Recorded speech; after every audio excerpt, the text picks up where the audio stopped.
back to Newsmaker Live on DBS with me, Kendall Burton. Our guest tonight is Antoinette Joseph, the Senior Field Social Worker in the Department of Human Services and Family Affairs. Before our break, we were talking about teenage pregnancy.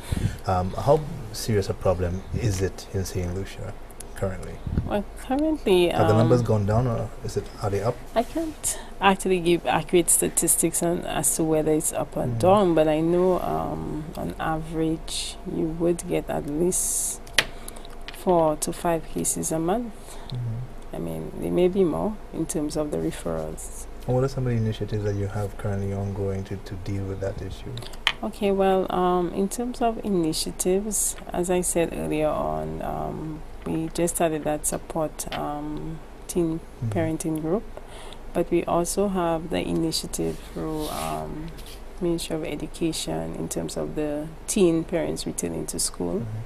And there's the welfare program within the Ministry of Education where they actually assist in terms of the school supplies, the books, to enable the teen parent to return to school. So Ministry of Education do have their support in that regard in terms of assisting. Is it a new program? No, these programs have been around for a while in terms of assisting the parents. And how have they been working?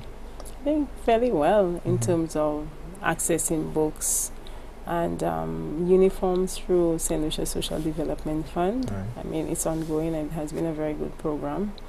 And in terms of other resources, we have the community nursing services where we really have to commend our services in terms of the clinics, because the clinics are all free within the community nursing services. But if the person chooses to go to a private facility, I guess it's their choice. But the teen mother or parents do have the option of accessing the services within the communities. Okay. One of the factors that has been blamed for the deterioration of the society is absent fathers. Now, earlier this week, DBS featured a gentleman who's become a bit of a celebrity and a model of good fatherhood and good parenting. So we're going to take our first clip, and then when we come back, I want to get your reaction to that story. It all started with a comment on the DBS News World program Street Vibes, which been shared widely on social media since being uploaded on YouTube and Facebook 5 days ago. It features this contributor who praises her boyfriend for taking care of her family. I want to say thank you to my boyfriend Christopher Hippolyte of Wasco for all the sacrifices he make for the 3 children that I have that is not his. And thank you to the Prime Minister of St. Lucia for the $500 bursary. If it wasn't for that $500 and my boyfriend, I don't know how my children would have go to school. So praise the Lord for that. And thank you, Christopher Hippolyte of Vibute. You are a good man. Keep it up. The clip has been viewed by almost 7,000 people. Some say Christopher Hippolyte ought to be the beau pair of the year. Others vowed to name the next male child Christopher. Nevertheless, although his name became so famous, no one knew exactly who this Christopher Hippolyte was. So, to satisfy our viewers' curiosity, we caught up with Christopher Hippolyte, the Wasco employee. He insisted that we not go on camera, but a little bit of coaxing got him talking. Christopher Hippolyte says he saw the DBS television clipping himself and was delighted at the rave reviews he has received as a result of his girlfriend's accolades. However, like any ordinary man, he says that he and his girlfriend do have their ups and downs, but he also loves her. Our relationship is like, well, want to call once in a while, you know, but it's okay. It's okay. Yes, because the lady is a very good woman. She's a very good woman. I like that about her. She takes care of me. So on the other hand, I have to try and help her out and do my part of taking care of her, even though it's her children, it's hers. Hippolyte has 4 children, 1 with his girlfriend and 3 with another woman. His girlfriend has 3 children for another man, but the Wasco employee takes care of them all. I thank my firm for that. I work every day. With that every day of work, I could take care of my children outside because I have children outside. I have 3 kids outside. In all, I have 4. You understand? So to make ends meet, I have to work every day. So I have to pick up my firm at the same time while I school. Hippolyte says he treats every child as if it's his own. The moment you see you concerned about the children, and the children them are okay. They are okay children, they're there as if they are mine. You understand? So that gives me the opportunity to really take care of them. Their parents, their father does a little, but because the children are at my home, I would see them like mine. Christopher is employed as a compressor man with Wasco. He and his girlfriend have been in their relationship for over 5 years. Reporting for the DBS News World, I am Cecil Actil. Your reaction to that story? Well, I must, well, as we were speaking earlier on, I did say to you that we do have a lot of men in St. Lucia who are caring towards their family and their children. And I think I always say you need to give the person the praise while they're alive. And I think it was a very good venture on the young lady's part in acknowledging what her partner has been doing for her children, like as his stepchildren. I guess he should be feeling very good about it. But how often do you encounter situations like that in your line of work? In terms of people actually coming to report how happy they are, in terms of the support they get. Well, you mentioned that men...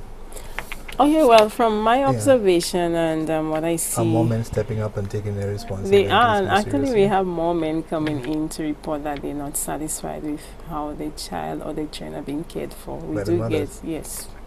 And we also have a lot of single fathers who are caring for their children too. So the mothers are becoming more delinquent? Well, I don't know how to put it, but we do have a lot more men now actually coming into the division to have discussions in terms of the care and the welfare of their children. Okay. Now, one of the other issues that has come up is the economic crisis and the likely impact it's having on people's ability to support their families, like Christopher Hippolyte's ability to support their families. And as a result of the economic crisis and the difficulties that are encountered, a lot of people are turning to socially unacceptable means of surviving, including things like prostitution. One of these individuals spoke very candidly with DBS News about what she did. We want to take a look at that interview and then we'll come back and get your reaction. Okay. Ecstasy says that men who buy sex are your neighbors and colleagues. She says both the rich and the poor can be summoned at a moment's notice. She says that the growing demand for sex at a price can be seen everywhere, even at the workplace. No offense, but you know the country is very hard, and a young girl like me going to look for a job, the first thing the person behind the counter is looking for is to take advantage of me. So I had a couple experiences where I went to look for work and it was not a good sight, where I had to walk out because the man proposed to have sex with me instead of giving me a job. So I took it to myself to do that and to do it safely and to make a living out of it. Ecstasy describes herself not as a prostitute, as a tourism worker. She does not believe that sex should be legalized because as far as she is concerned, supply may then outstrip demand and sex workers will have to be content with reduced earnings. The girls out there, they don't go doing it with good motivation. They sell themselves for 50 EC, 50 US. You know, when we ask ourselves, do we want prostitution to be legalized? I will say no, do not legalize it, because that's where you're going to put the country in war. Because right now we have the young girls on the street doing it for nothing. Earlier this week, the Department of Human Services and Family Affairs reported an upsurge in prostitution, saying that even the bodies of children of both sexes were being sold to make ends meet. Reporting for the DBS News World, I am Cecil Actil. Let's get your reaction to that report. How big a problem is prostitution in St. Lucia? Well, I don't have the statistics in terms of numbers, but we do know that because of, I don't know if I could say because of the economic crisis, because I believe also there are also alternatives in terms of what one can do in terms of the crisis too, because I guess some people might say that maybe that's the only option they have, but I do know that for some time now we have the National Skills Training Program at BC, where persons are trained in certain areas, and some of the training, it can create some form of self-employment in terms of persons being able to do pedicure, manicure, and that's a form of self-employment. You don't necessarily have to go out to look for a job, and there are actually young people out there who work with their kids and make appointments to go to persons' home to do the little grooming for them and earn some form of income. And if you look in the communities, you do see other persons who actually have some small business in the community based on the training they have received from sometimes NRDF, the National Skills Training Program. So sometimes the option is not necessarily just prostitution, but it may be a form of being a little more creative in terms of employment. So are you then suggesting that not everybody who's involved in prostitution is doing it purely for economic reasons? What are some of those other reasons that they might be involved in it? Cannot really judge people, because for our professions we do not judge people in terms of what they do. But I mean, people can speculate to say why they think possibly some people do it. I listened to a few clips where persons were saying that sometimes people just do it because they want another in terms of their lifestyles, in terms of maybe what they can earn in terms of buying vehicles and stuff like that. But it happens. And also to, like when we spoke about migration of parents, sometimes children are home and they are unable to find food and other stuff like that, and sometimes they are forced into doing other things. And you also have situations where teens do actually come and report that they're being forced or pushed into this kind of direction from their parents. And these things also actually happen in terms of finding money and to take care of themselves. In a case like that, what steps are taken by your department? Well, you see, in a case like that, I mean, if the matter is reported, we through the vulnerable persons team try to work, or the police does the investigation. Our role is more or less providing the counseling and the social support. But like we always say, is that sometimes the minor may not, at the time of giving the statement, may not always give a statement, and that is one of the challenge.